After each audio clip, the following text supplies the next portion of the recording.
Thanks for everything, boss. Maybe I can repay the favor sometime. Maybe I can do something for you, like cutting your throat. WOR presents the distinguished American actor Walter Hampden in The Adventures of Leonidas Witherall. Tonight's adventure, The Corpse Meets a Deadline. Leonidas Witherall is the New England schoolmaster who looks like Shakespeare and is always getting mixed up in murders. At the moment, Mr. Witherall has gone to the city desk of the Dalton Herald. It's a very urgent mission on behalf of his housekeeper, Mrs. Mollett. And Leonidas, along with Mrs. M., is explaining it to the Herald's editor, Mr. Forrest. You see, Forrest... Yes, Leonidas? Mrs. Mollett here is... what's your title, Mrs. Mollett? I'm Director of Public Relations for the Dalton's Ladies' Aid and Get-Together Society, early Wednesday afternoon group, Section 2. Leaving on track 7? And our group's holding a special meeting tomorrow. They're having a guest lecturer, Forrest. Oh, really? Who is it? We're having Mrs. Hildegard Fish, who wrote South American Question Mark and Balkan Riddle. She's going to speak on Russia. What does it mean? Completely baffled, isn't she? And you want us to mention it in the Herald, huh? Mention it? Well, if you could eliminate the news about General Eisenhower and General Patton and just turn, say, 10 columns over to Mrs. Mollett's group, Forrest. Aside from Mrs. Fish, we're having an election and our spring tea dance. Going to be a big day. All right, Mrs. Mollett. We'll see that you get all the space you deserve. How's that, Mrs. Mollett? I told you we could persuade Mr. Forrest.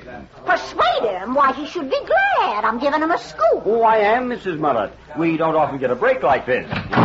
There you are, Forrest. Mr. Bennett. Hello, Mr. Bennett. How do, Mr. Forrest, Bennett? you're a stupid, irresponsible, cheap, yellow journalist. Now, look, Bennett, all I did... Look at this paper of yours. Look at that picture. On the front page, too. I told you not to print that horrible picture of my daughter. There's no harm in that. Running this picture of that rotten gambling den with all those crooks, and there at the table, my daughter. I can't help it if your daughter visits gambling joints, The Bennett. girl's just 18 years old. She went out on a date. She's no idea where they were going. Just the same, she was there. She wanted to leave the minute they got to that evil, iniquitous But place. she didn't leave. The cops came in and our man got the picture. It's not our fault that she's in it. Well, Forrest, I told you yesterday not to print it. Sorry, Bennett.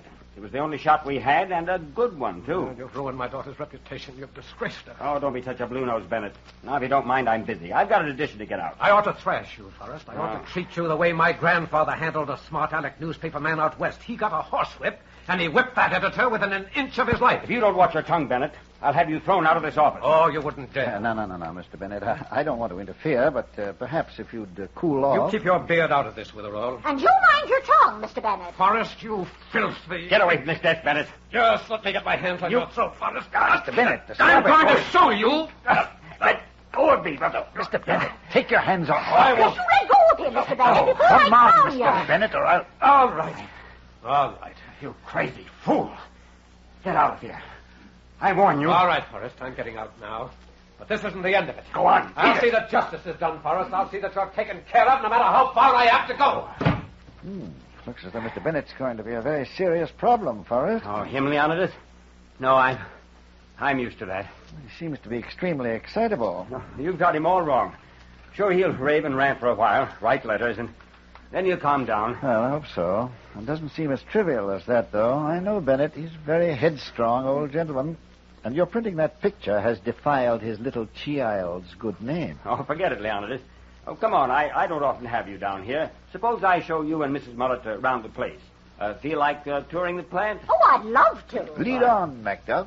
I'd like to see the room where the news tickers are. Mr. Mollett knew a lot about news, you know. He had a definition of news, Mr. Witherall. Was it by any chance about a dog? Well, that's right. He said that when a dog bites a man, that's not news. But when a man bites a dog... Tell me, Yes? anyone ever take a good bite out of Mr. Mollett? Well, how did you know?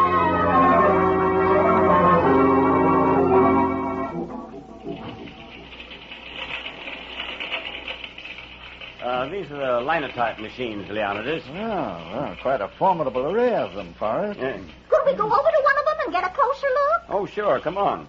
Pat Welch over there will explain his machine to you. Pat. Yes, Mr. Forrest? Let up a second, Pat. We have visitors. This is Mr. Witherall and Mrs. Mollett. How do you How do you do? Pat here was once a publisher himself. No, really? Yes, but I don't talk about it much. Pat had an unpleasant experience. Lost his paper. It was very sad, Leonidas. Terribly sad. The machines work like a big typewriter, you see. You push the keys and they cut letters on what we call lead slugs. Yes, Pat had big ideas once, but he had to learn. The lead isn't wasted. After we print the paper, it's melted down again. Of course, lots of us have to learn. We all make mistakes. It's evident, Forrest, that Pat would rather not talk about his old career. Now, where do you melt down the lead? Oh, we have it in those big cauldrons. You see them on the platform up there? They're right over your head. Oh, yes. You see the steam coming off?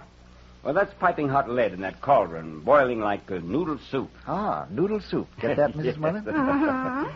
Well, the slugs are melted right in there, you see, and then we cool it and feed it down to the machines. Well, where are the presses? That's another thing I want to see. Oh, we'll go there now. We're running an edition, so you'll see the whole works. Running an edition?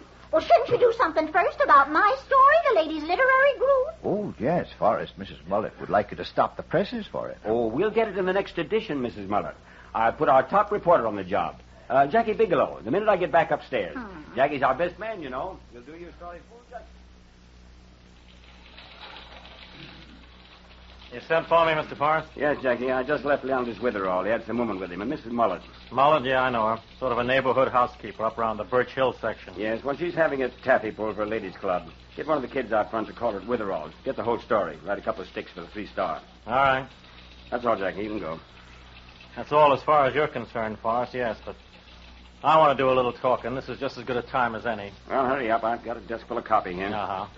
You know what it's about? It's about a phone conversation you had with Cosmopolitan Syndicate. Oh, that wasn't anything. Oh, that wasn't anything, huh? I worked for 6 months to get Cosmopolitan to make me that offer. You wouldn't have enjoyed being a foreign correspondent, Jackie, especially in Chungking. It's tough grind. Thankless. I wouldn't, huh? That just happens to be why I got into this newspaper racket. All my life I've wanted to be a foreign correspondent. You knew that. They asked me for a frank opinion, Jackie. I told them I thought you were a pretty fair reporter. Don't lie to me, Forrest. You told them I was a punk reporter. I found out. You did that for one reason. Because you're naturally a louse. What an imagination you've got, Jackie. You didn't want to lose a good man yourself. These days, that's tough, isn't it? Will you cut it? I couldn't get into this man's war the regular way. The Army turned me down. You knew that, too. You knew I'd been eating my heart out covering this small-town junk. While just a little way down the railroad tracks, the whole bloody world's on fire. Still the velocity. You killed my chance, Forrest. I'll never get out of this town now. It might be a year, 2 years, maybe forever. That was my one big chance, and you fixed it, so I'd missed the boat. Lay off, Jackie. I'm going to... You heard me. Lay off. City desk, Forrest. Uh-huh. Yeah? Yeah, okay. Right. Get into that jalopy of yours and beat it over to the Perkins shipyard. It's burning up. 3 alarms have gone out. Okay, I'm on my way. And thanks, Forrest. Thanks for everything. Maybe I can do something for you sometime. Like cutting your throat.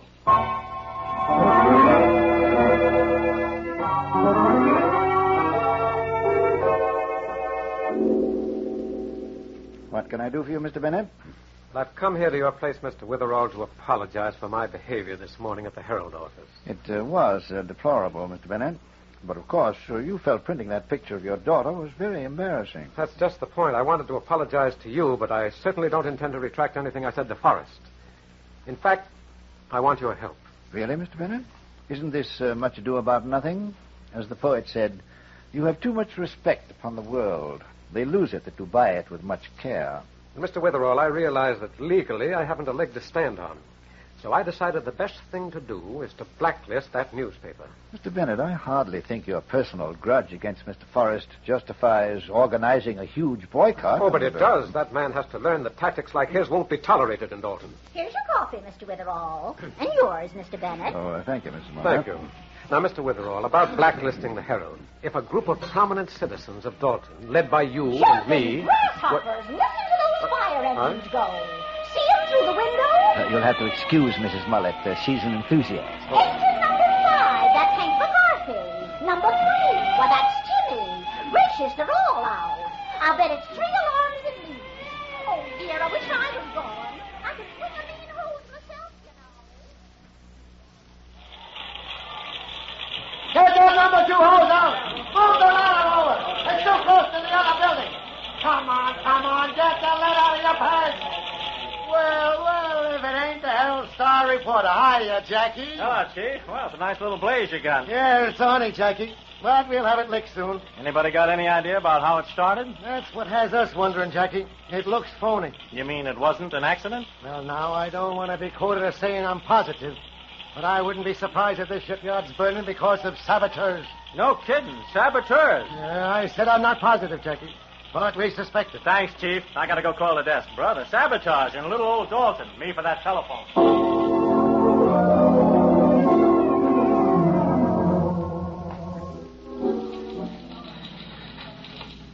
Well, what is this today, Pat?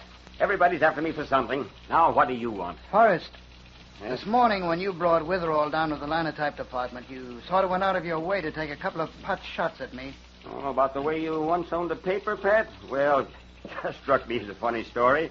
Little sidelight on one of my employees. You like that idea, don't you, that I'm just one of your employees now? Pat, in San Francisco 10 years ago, when you started a paper that you said would put mine out of business, I warned you. I said not to try it. Because you wanted to be the boss of the whole show, huh? You weren't making enough money. You had to squeeze the life out of any paper that tried to get started in the same town. I was just meeting competition, Pat. Yeah, by having my delivery boys beaten up in dark alleys. By sideswiping my trucks so the two of my drivers spent a year in the hospital. By knocking over any stand that carried my papers. And by breaking that poor Italian peddler's neck. That was just an accident, Pat. Sure, that's what the police called it. But I've got another version.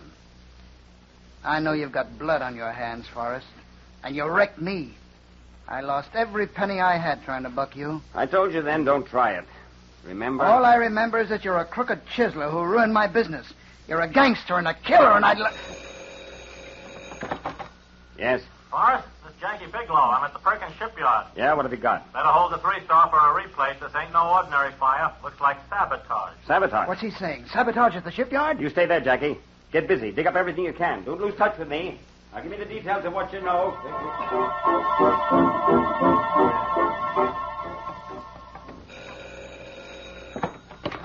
City desk, Forrest.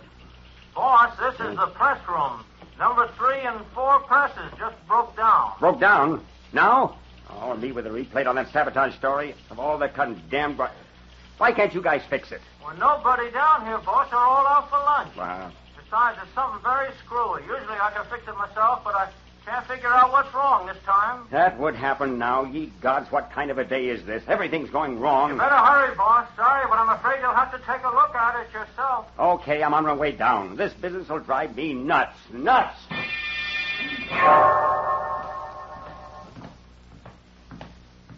What's wrong with these presses? Where is everybody? What do I pay people for? The presses are bollocked up and there's nobody here of all that... Hey, what are you doing up there? Come down off that platform. Get away from those cauldrons. There's hot lead in there. Are you crazy? Don't push them over. Don't.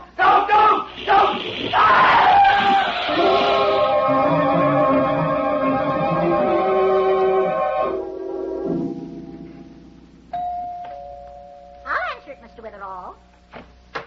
Mrs. Mollett, is Mr. Witherall in? Why, yes, Mr. Bennett. Another visit, Mr. Bennett? You're quite determined about the Herald, aren't you? Mr. Witherall, something's happened, something horrifying. Oh, what is it? It's Forrest. Oh, has the editor printed another inflammatory picture? No, it isn't that. Forrest is dead. Really? He's been murdered. It's all over town. It is, and I didn't know it. You must be slipping, Mrs. Of Mollett. course, since he's dead, well, you know the consequences. Sure, they'll have to turn in his ration book to the OPA. How did he die, Mr. Bennett? Well, in a pretty gruesome way. Oh? He was evidently trapped. He was alone in the press room when the killer dumped one of those huge kettles of boiling lead over him. Say, that's a new one. And the body was found in the press room? No, the murderer took the body and dumped it down a chute, the chute where the papers come off the press and roll out onto the delivery trucks. And just a little while ago, the body came rolling down the chute along with the newspapers. Mr. Bennett, why have you come here to tell me about this? Well, I know you've been mixed up in murders, Mr. Witherall, and that you've been rather successful at solving them. Yes, and I heard you threatening Forrest. You weren't by any chance near the Herald building at the time of the murder. Heaven help me, I was in the building. But you know nothing about the murder, of course. Absolutely. I've never been in the Herald press room in my life. I don't know a thing about kettles of hot lead or delivery chutes. You'd have a little difficulty, Mr. Bennett, proving that. I realize that. That's why I'm here, Mr. Witherall. Would you represent me?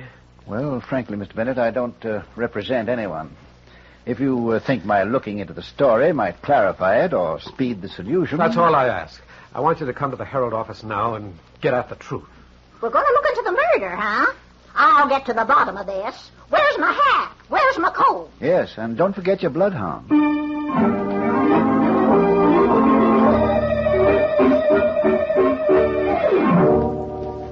So, you see, Sergeant McCobble, Mr. Bennett claims he knows nothing about Mr. Forrest's death. Mr. Bennett, Yes, Sergeant? you admit that you were here in the Herald building at 3:30, huh? When Forrest's body came down that chute? That's right, Sergeant. But I had nothing to do with it. What were you doing here, Mr. Bennett? Well, I was on the street floor. I decided to come back and demand that Forrest print an explanation, an apology for printing my daughter's picture. But you never got up here to the city desk, Mr. Bennett? No, Mr. Witherall, I changed my mind and I left. Now, you see, Shakespeare, you can't expect me to believe stories like that, can you? Wait till you hear the fairy tale that linotyper's got. Hey, boy, it's a dilly. Don't mind Sergeant McCobble, Mr. Bennett. They figured morale in the police force was too high, so they took him in. Ah, Mrs. Mullett's in again. She's the only overage destroyer that never got to Britain. What's that? Tut. Now, isn't that the linotyper coming now, Sergeant McCobble? That's the guy, Shakespeare. Name's Pat Welch. Over here, Pat. Sergeant, I told you my story once. I want Mr. Witherall to hear it, Pat. Get this, Shakespeare. It's a honey. Well, I work in the linotype department. I came up here to Forrest's office to talk about the next edition. Then Jackie Bigelow, the reporter, telephoned from the shipyard while I was in Forrest's room. Then I left him and went downstairs. That was, about 3:15, I think. You're rather definite about the time, Pat. Yes, I looked at the clock when I got back to the linotype department. Then I got a telephone call saying my mother was sick. You see what I mean, Shakespeare? About fairy tales? Why didn't you go the whole hog, Pat? Say that you had to leave because your grandmother died. Or did you pull that one to get to a ball game? That's the truth, Sergeant. I swear it. That your whole story, Pat? No. As soon as I heard about my mother, I ran to the elevator to get home. But I got stuck inside. I presume the elevator operator can confirm that. No. It's a self-starting elevator. There isn't any operator. But it's stuck. The superintendent will swear to that. It hasn't been fixed yet. I've got a little nephew, Pat. He's 4 years old. The kid could make up a better story than you got. Pretty sure of yourself, ain't you, Sarge? Now, look, Mrs. Mullet. It's time for spring cleaning. Why don't you go home and rearrange the dirt? No. Suppose we save the second-hand wit for amateur night and get on with finding the sparrow that killed Cock Robin. Pat, where's the main switchboard? Downstairs. Going down there, Shakespeare? If you'll excuse me, Sergeant, yes. It's possible that the phone girl can confirm whether or not Pat received a call after 3 this afternoon. Okay, go on. I'll wait here. Look, Mr. Witherall, you said you'd help me. Now you're wandering off to corroborate this man Welch's story. Mr. Bennett, our objective was the truth. Remember?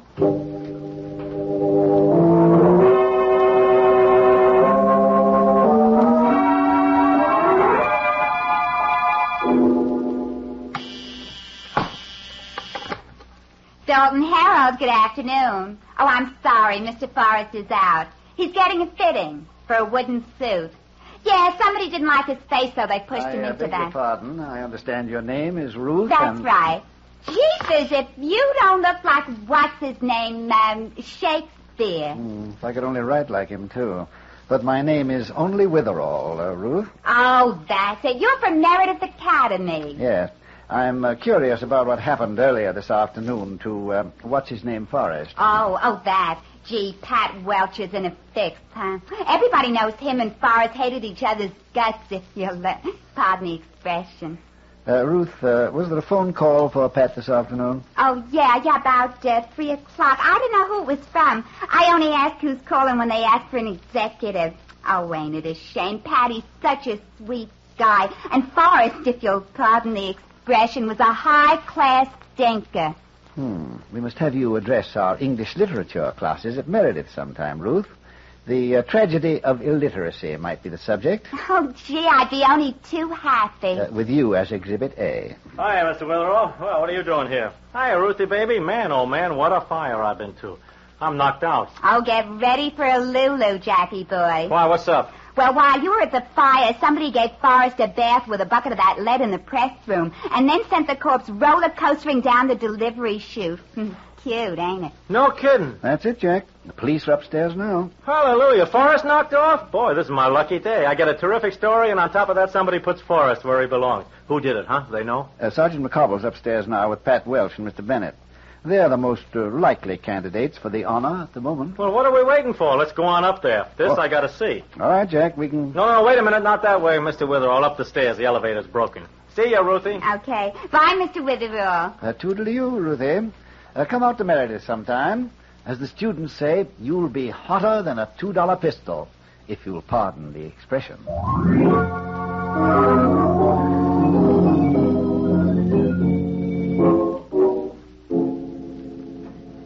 Now, Jack, you say Forrest cheated Pat here out of a newspaper, huh?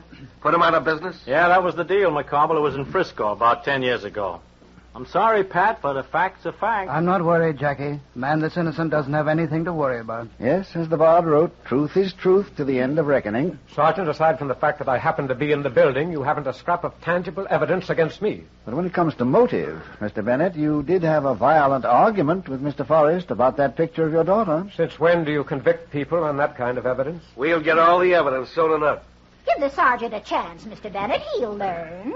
Won't you, squeaky shoes? Mrs. Mollett, don't stand there with your teeth in your mouth. Why don't you... Easy. Talking about motives, Jack, I happen to know that Forrest cut you out of the job you wanted, working for that syndicate in Chungking, and I also know what it meant to you. Sure, that's right. Oh, I'm not sorry he's dead. I'll bet everybody in the building had a motive for wiping out that lug. Oh, what happened to your wrist, Jack? Huh? Oh, the bandage? I burned myself at the fire. Now, the chief will back me up on that. I was poking in the ruins for sabotage evidence. You've been at the fire since that first call came in about it, Jack? Yeah, been there all the time. I telephoned Forrest from there. Anybody will tell you that. You left the moment the news flash came in? Yeah, about 3 o'clock it was. Pat, you saw Mr. Forrest alive in his office when Jack telephoned? I did. After Jack called about the sabotage development, Pat, you went back to the linotype, as I understand it. That's right. When you did, you looked at the clock, and it was 3:15. Uh-huh. Then you received a call from that your mother was ill. You dashed for the elevator, but it broke down while you were inside. I told you the super will confirm that. Therefore, the elevator broke down roughly about 3:20. That's about it. It's very interesting. What's the angle, Shakespeare? Now, Jack, you say you've been at the fire since a few minutes past 3, and we know that the elevator broke down about 3:20. Get to the point, Mr. Witherall. Yeah, what's this all about? Jack, it's about the fact you're supposed to have been at the fire since shortly after 3, long before the elevator broke down. Yet when I met you downstairs with Ruth, you remarked quite casually that we should take the stairway because the elevator didn't work. How did you know that, Jack?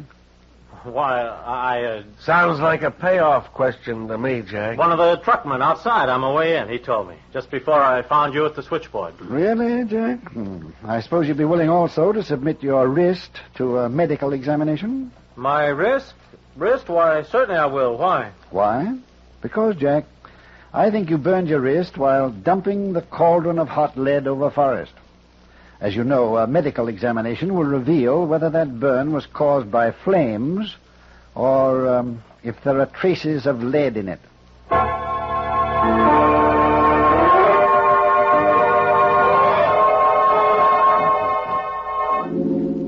I'll have another cup of coffee, Shakespeare.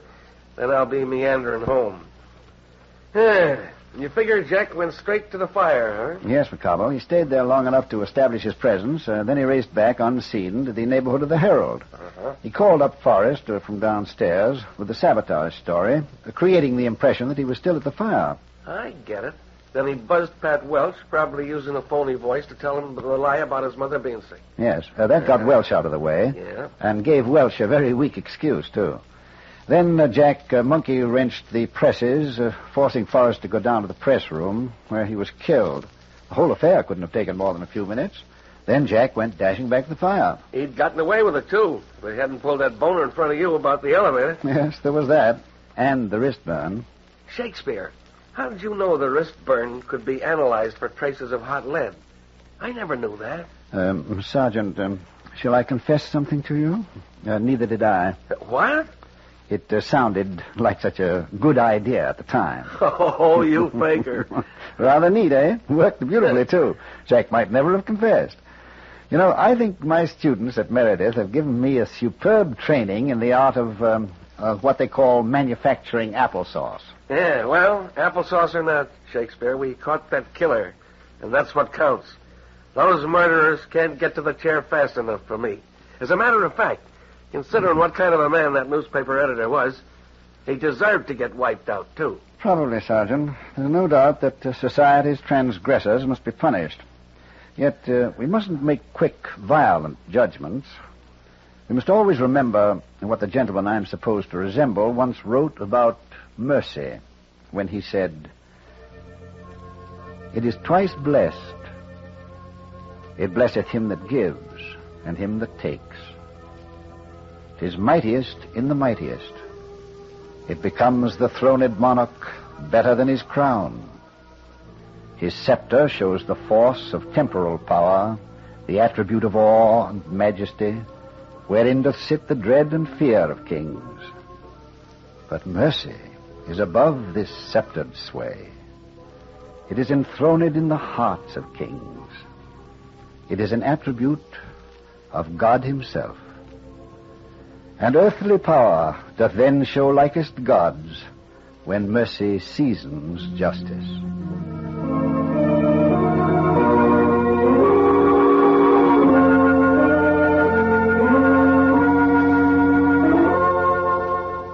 WOR has presented the distinguished American actor Walter Hampden in The Adventures of Leonidas Witherall.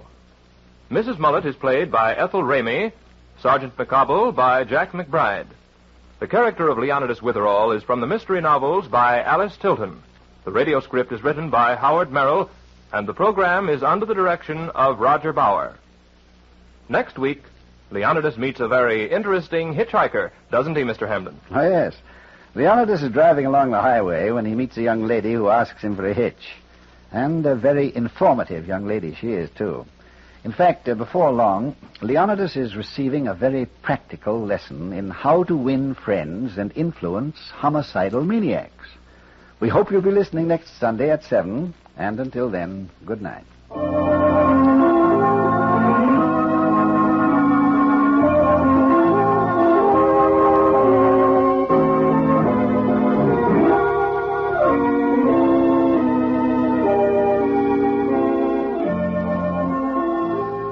Listen again next Sunday evening at 7 p.m. Eastern Wartime for The Adventures of Leonidas Witherall. This program came to you from the studios of WOR in New York. This is the Mutual Broadcasting System.